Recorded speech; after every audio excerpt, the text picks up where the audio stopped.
Goeiedag. Ek praat met u so 'n bietjie vandag oor geopende deure. Openbaring 3 vers 8 sê, ek ken jou werke, kyk ek het vir jou 'n geopende deur gegee en niemand kan dit sluit nie. Dis nou die brief van die gemeente Philadelphia. Die geopende deure is 'n Bybelse prinsip. God maak vir 'n mens deure oop. God maak vir 'n mens deure oop. In ons eie persoonlike lewe smag ons soms na geopende deure. Ons bid baie keer sê, Here, gee my net 'n oop deur. Ek het aansoek gedoen vir 'n nuwe werk, sal U my 'n oop deur gee of vir watter situasie ook al. Ons almal hou van 'n oop deur, ons hou nie van 'n toe deur nie. Ons wil almal 'n oop deur hê.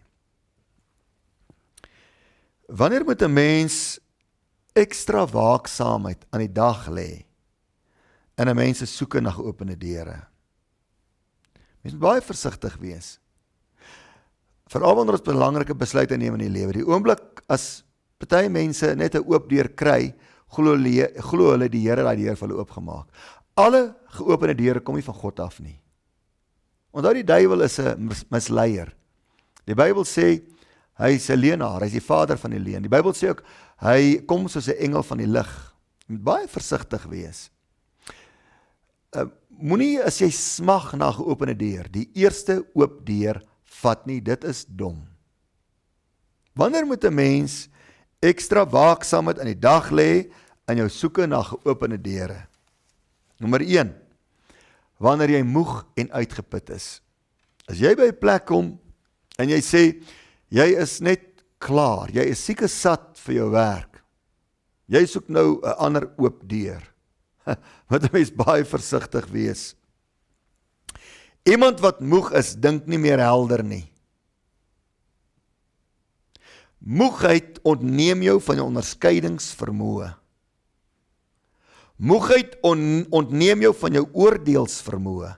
Baie mense het al, omdat hulle oormoeg was, sommer net 'n goeie werk bedank. Jy moet baie versigtig wees.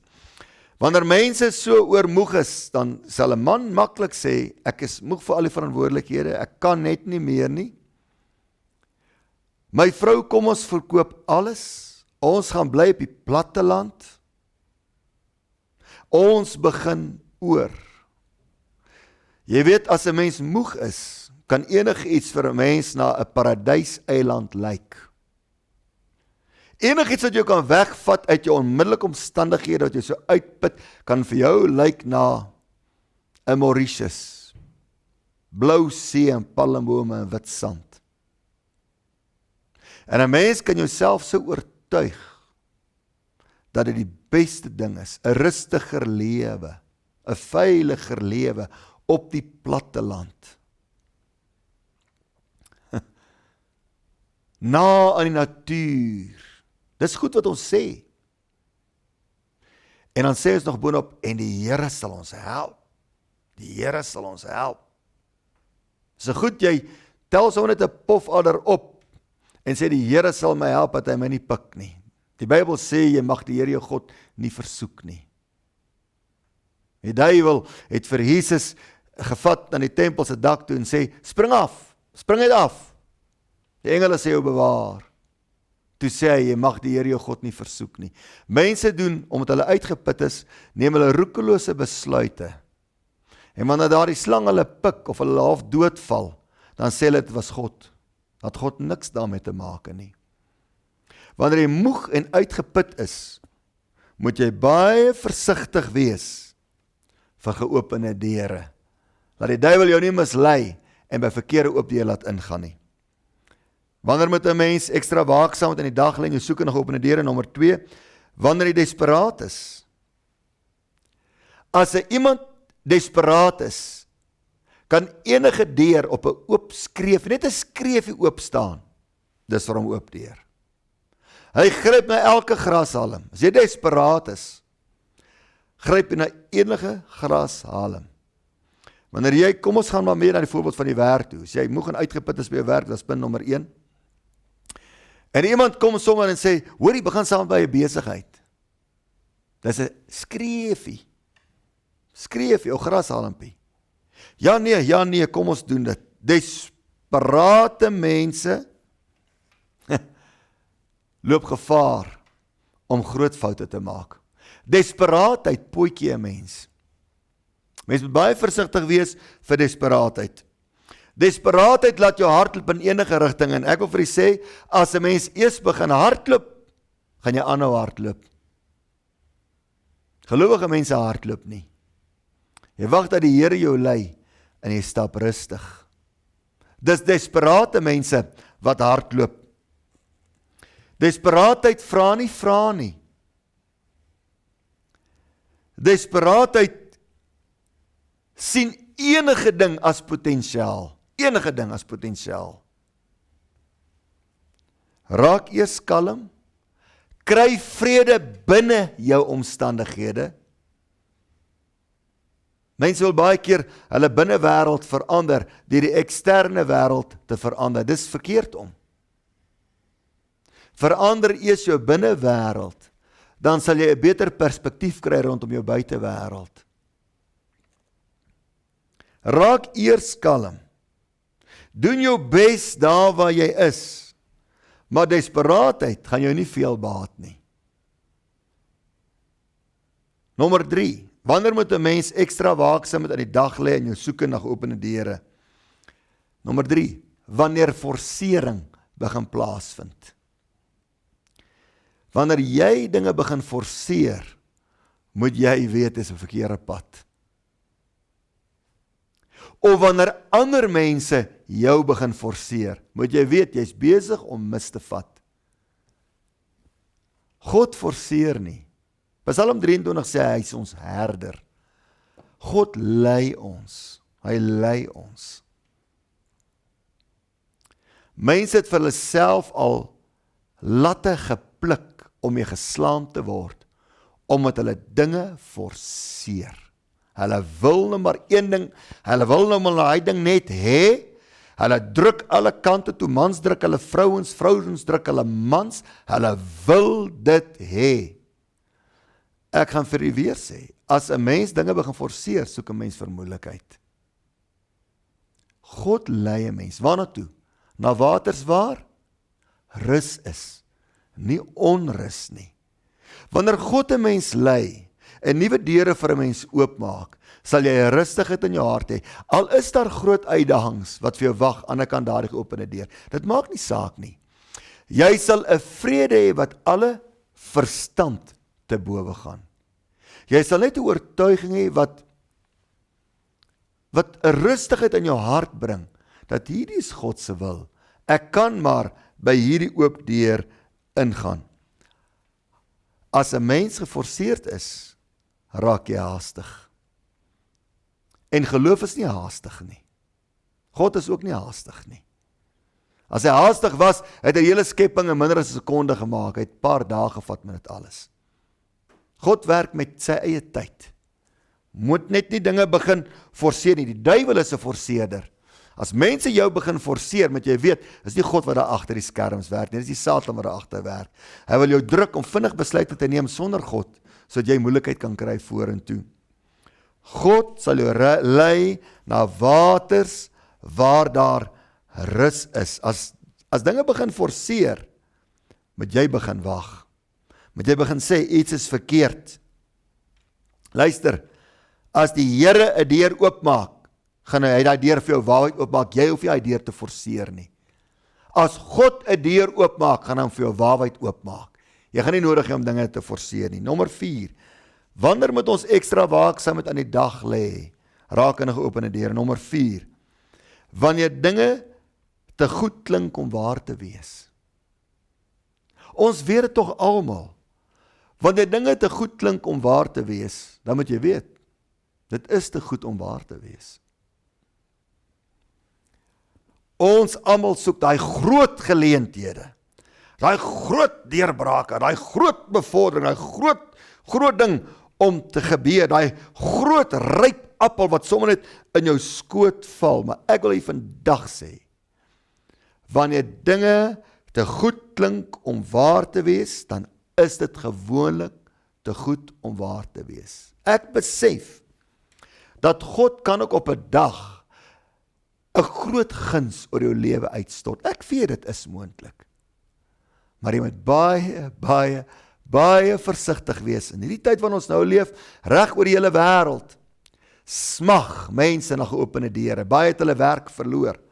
Baie het sy salaris verminder. Mense gaan nou hierdie tyd na meer geopende deure smag as hulle in die verlede, as gevolg van die moeilike wêreldomstandighede. Maar wanneer dinge te goed klink om waar te wees, moet jy 2 maal bid, 3 maal bid, en 3 maal dink, 3 maal seker maak. Nommer 5, wanneer moet 'n mens ekstra waaksaamheid aan die dag lê, raak aan geopende deure? Wanneer jy innerlike konflik beleef ten opsigte van 'n deur wat dit lyk of dit vir jou oopgegaan het. As jy innerlike konflik het, hier's nou 'n oop deur, maar jy's onseker, jy bly onseker. Alles lyk goed en wel, jy forceer ook niks nie.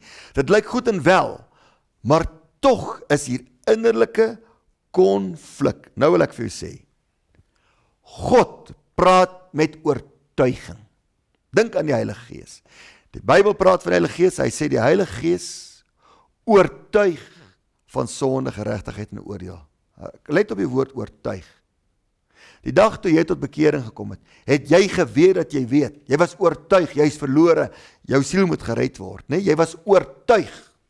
Niemand kon jou van iets anders iets vertel nie. Jy was oortuig, jy's 'n verlore sondaar. Nee. Voorheen het jy nie gesteer aan God en sy gebod nie. Maar die dag toe die Heilige Gees met jou begin praat, was jy oortuig. So praat die Here steeds.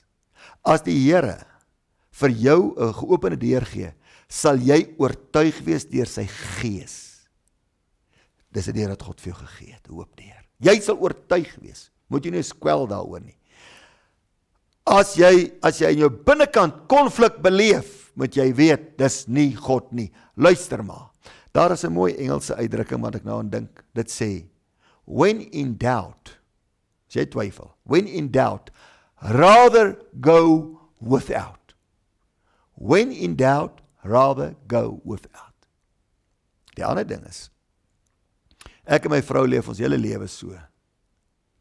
As ek en sy nie saamstem oor 'n saak nie, as ek graag iets wil doen, maar sy het konflik in haar hart, doen ons dit nie. Ons wag eers. Ons sit dit op die rak. Ons bid daaroor. Eers wanneer ons al twee in ons harte regtig ooreenstem, ons het nie meer innerlike konflik nie, dan doen ons dit. Dan voer ons dit deur. En oor die algemeen het ons altyd sukses beleef met rondom hierdie beginsel. Gebruik jou huweliksmaat as 'n klankbord. Is dit 'n wedergebore Christen is? Hooplik is dit. Gebruik jou maat as 'n klankbord. Maar God werk met oortuiging. Daar sal 'n innerlike harmonie wees. Daar sal 'n innerlike inspirasie wees om dit te doen. God sal jou oortuig, dis van hom af, vat hy oop deur en binnekant sal jy so geïnspireerd wees en entoesiasme wat van die Here afkom om in te gaan en dit voor te sit en te doen wat jy graag wil doen. Nommer 6. Wanneer moet 'n mens ekstra waaksaamheid aan die dag lê rondom 'n geopende deur? Wanneer jy roekeloos begin voel. Roekeloos raak in jou gebedslewe, nie meer bid nie. Roekeloos raak in jou verhouding met die Here. Jy raak sommer net roekeloos. Jy weet, as 'n mens begin wegdwaal van die Here, raak 'n mens roekeloos. Sê sommer net dinge maklik. Bedink nie meer dinge nie. Streef nie meer na heiligmaking nie. Val makliker in sonde. Lukas 14 sê, hy sê, wanneer jy 'n huis bou, moet jy die koste bereken. Bereken die koste. Neem verantwoordelikheid vir jou lewe. Filippense 2 vers 12 en 13 sê, elkeen moet sy eie heil uitwerk met vrees en bewering. Dit kom daarop neer dat elke Christen moet verantwoordelikheid vat vir sy lewe. Kry jou pen en papier, skryf die voordele uit van wat jy wil doen, die nadele. Evalueer dinge, ontleed dinge behoorlik. Dink aan die gevolge en die nagevolge, dink aan die reperkusies. Ons bid oor dinge, maar jy moet jou verstand ook gebruik. Neem verantwoordelikheid. As jy roekeloos begin raak, absoluut roekeloos raak, moet jy weet, jy het die pad byster geraak. Ek wil afsluit. Openbaring 3 vers 8 sê die Here, ek lees hom weer vir u. Ek het voor u 'n geopende deur gegee, en niemand kan dit sluit nie. Ek sluit nou af met hierdie stukkie. Party mense loop met 'n vrees, dat as daar 'n geopende deur is, dit lyk of die Here die deur opgemaak het. As hulle dit nie nou vat nie, as hulle nie nou gaan instap nie, kan hulle dit dalk verbeur, gaan die Here dalk die deur weer toemaak. Of iemand anders kan die gaping vat. Die Bybel sê, ek het nou vir jou gelees, ek lees dit weer. Ek het voor jou 'n geopende deur gegee, en niemand kan dit sluit nie.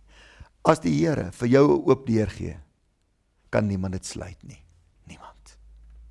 Moenie dat mense kom en sê, meneer, jy moet nou besluit, jy beter nou besluit, jy gaan hierdie geleentheid mis. Dis nie God nie.